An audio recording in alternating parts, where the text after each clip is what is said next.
World Insight still to come on our program. Along with the global coronavirus spread is a rise of geopolitical tensions and nationalism despite the need for cooperation. How do we make sense of all of these? And what's the answer to the crisis? From a former Singaporean diplomat right after this.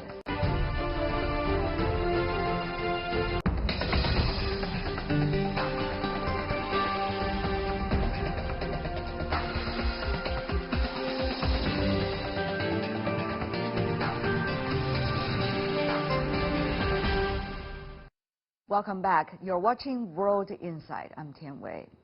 As the world grapples with a plague of coronavirus infections, experts call for global solidarity and cooperation against the pandemic. They believe though tensions are rising, the U.S. and China must work together to turn the tide against the virus.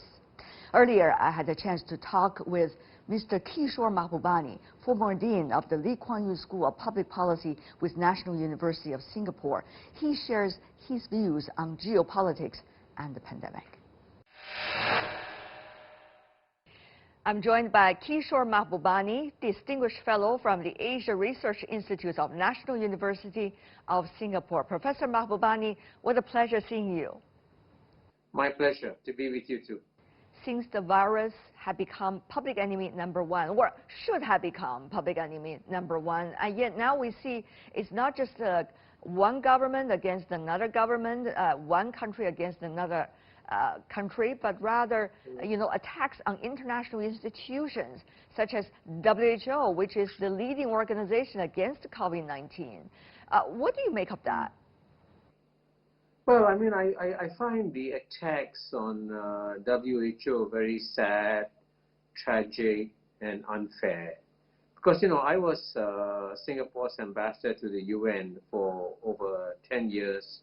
And what I find very sad is that the Western countries, the same Western countries who in a sense gifted the 1945 rules-based order to the world and created the UN family of organizations, these same Western countries have been undermining and weakening multilateral organizations, including the World Health Organization, WHO.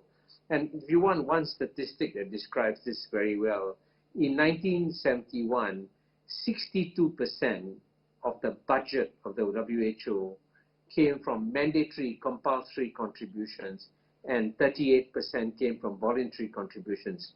But by 2017, the compulsory contributions went down from 62% to 18%. And that's a terrible thing to do because the WHO cannot recruit long-term scientific expertise, cannot recruit health inspectors, cannot recruit long-term staff to manage all these things on the basis of voluntary contributions, which make up 82% of the budget. So something has gone drastically wrong in the way the world has handled WHO and the way that the West has tried to weaken the WHO. So I hope if there's one lesson we should take away from COVID-19, the one big lesson, and I use a very simple boat analogy in my book, The Great Convergence. In the past, when 7.5 billion people live in 193 separate countries, it was as though they were living in separate boats, right? So each boat had a captain, a crew of his own. But when the world has shrunk and become so small, so interconnected, so interdependent, today the 7.5 billion people of planet Earth live in 193 separate cabins on one boat. So if all of us are on the same boat, it doesn't matter whether you keep your cabin clean because you have to take care of the boat because the viruses are going to come from the rest of the boat. You're still on the boat. So you have to work to take care of the boat as a whole, and that's why the World Health Organization was set up, to take care of all countries in the world. So instead of attacking the World Health Organization today, we should all be coming together and say, why have we not strengthened the World Health Organization? So I hope COVID-19 will lead to more resources being given to the World Health Organization. And of course, the U.S. Now tries to suspend their funding for WHO, at least partially. Well, at the same time, some of the developing countries and emerging economies, China included, is trying to support WHO. China earlier donated 20 million to WHO. However, as a result of that, being accused of trying to buy up WHO, and WHO had become China-centered. Your thought? Well, I think we should be very rational in our responses to these attacks on WHO. And I think the best thing that WHO can do is to not bring together the politicians, because politicians have political agendas. WHO should bring together the medical communities around the world. The medical communities in the world understand that 7.5 billion people belong to one species. That's right. You know, when the virus crosses borders, the virus doesn't say, are you Chinese? Are you Indian? Are you American? Are you European? They don't care. The virus will attack you because you are human. So all of us, the human species, must come together as one species and fight this virus. So let's forget our nationality and let's stop attacking each other politically. And the best way to do that is to bring together the doctors. So as you know, in the previous crisis, when we had Ebola, when we had SARS, American and Chinese scientists were working together. So this time around, for COVID-19, we should also ask American and Chinese scientists to work together, because the virus is attacking everybody, not one country. But I'm not sure whether it is right now for some. For example, Professor Mahbubani, you argue in your book, Has China Won? Of course, by the way, that's a curious title you have over there. You're not trying to answer that question directly, but rather to pose a question over there. Professor Mahbubani, you argue about some of the Cold War mentality coming back in some people's mind. Tell me more about what you're thinking. What do you mean? And where is China, where is the United States now in that set of format you have just posed in your book?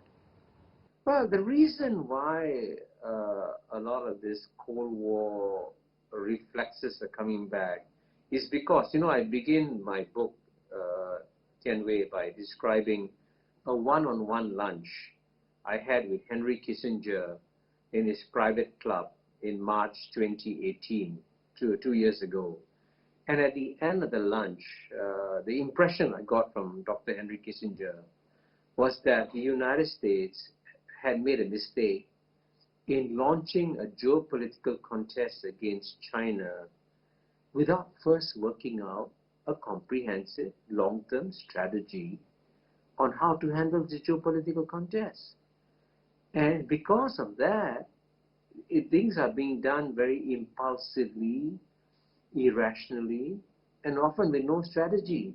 And in many ways, I also begin the book by quoting from another man, another great American strategic thinker, George Kennan, who gave the United States very valuable advice. He said, before you start a geopolitical contest against the Soviet Union, the former Cold War, he says, first, you must focus on your domestic strength. That's the most important thing. Number two, you must build up friends and allies. And number three, you mustn't insult your enemies.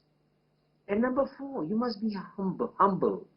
Now, these are 4 pieces of advice that George Kennan gave in 1949, and the United States today, sadly, is not following any of these 4 pieces of advice. For example, in terms of its national condition, the United States, which used to be the most successful country on planet Earth, has become the only major developed country where the average income of the bottom 50% has gone down over a 30-year period.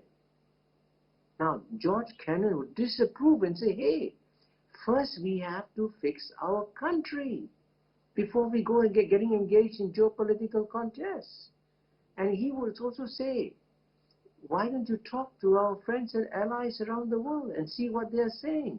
And if the United States actually took an effort to listen to other countries, most other countries are advising United States, please don't get involved in this geopolitical contest. Let us focus on our common needs and challenges. And certainly today, let us focus on COVID-19 and not get caught in another geopolitical contest. So all the very wise advice given by Henry Kissinger, given by George Kennan, is not being listened to today. Professor Mahbubani, while we are talking about China-U.S. relations, we also have several things going on. For example, at the public health level, you cover the COVID-19, which we do not know when is the end of this pandemic and whether it's going to come with different waves of impact. And on the other hand, we still do not know its economic and social impact. Some could even argue comparable to the 1920s recession. So we seem to have several layers of things intertwined with one another, making things ever more complicated, Professor. Yes, you're absolutely right, Tianwei, that this COVID-19 has been far more devastating in its impact than anybody imagined. And it is possible that we can get a major recession or maybe a depression like the 1930s, as you mentioned. Why did the 1930s depression happen? Because of the smooth, horrid tariffs. So if you raise tariffs, if you have become protectionist, the economy suffers. So, for example, I'm advocating in one of my articles that if the United States wants to see a quick rebound of its economy after COVID-19, it should announce today, now, that it is going to remove all tariffs on all recently imposed tariffs on goods from China, Europe, Mexico, everyone. Just remove the tariffs. Now, there will not be an immediate impact on the markets. But the markets will say, wow, when things get back to normal, these tariffs will be gone. The trade will will improve. So there are things we can do. We can learn lessons from past mistakes and start doing the right things. And this is precise. So clearly, if you want the markets to jump up, all you have to do is announce that the United States and China are from today going to work together against COVID-19 and are going to work together to rebuild the global economy immediately after COVID-19. And I believe me, if you can make the announcement, the markets will go up dramatically. Professor, tell us about your thought on the latest pandemic, COVID-19, and its impact, it seems, on the geopolitical discussion we've been having. Well, I think COVID-19, as you know, a massive challenge to our world. And the logical thing for humanity to do is to focus on these major challenges from COVID-19 and set aside all other differences for now in this life and death battle against this virus. But sadly, the world hasn't done that. And sadly also, the United States has continued its geopolitical contest with China in the middle of this COVID-19 crisis. And I have tried to argue in my book, Has China Won?, that frankly, there are no fundamental differences of interest between US and China. And certainly when it comes to COVID-19, the US and China should be cooperating with each other for the benefit of the world rather than continuing the contest at this dangerous time.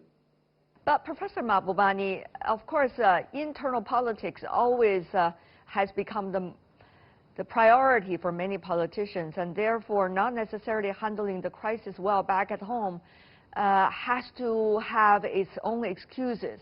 Now we see geopolitics has been used as a tool for that, isn't it? Internal politics, especially in democratic societies, is also about winning the trust and confidence of your own population. And if your own population feels very endangered and threatened by this virus, it becomes very dangerous to play political games with it.